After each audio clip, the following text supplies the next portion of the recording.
Sê vir die volk, wie is jy? Dit is Bianca Swanepoel. She's in the pool.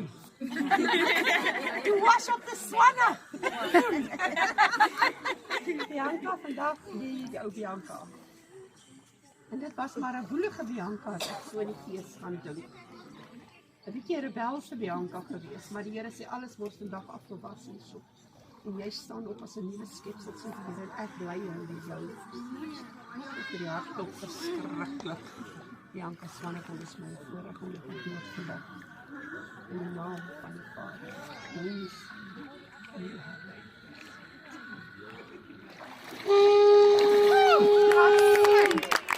Bianca ontvang nou die Gees as haar geskenk, die Heilige Gees. Sy ontvang die genadegawes wat die vir haar gegee het en reeds vir haar gegee het nou in hierdie oomblik. En dit sal manifesteer in haar geestelike lewe, Here. Sy sal baie jong mense. Baie jong mense aanraak met hierdie heling wat nou hier binne begin vloei.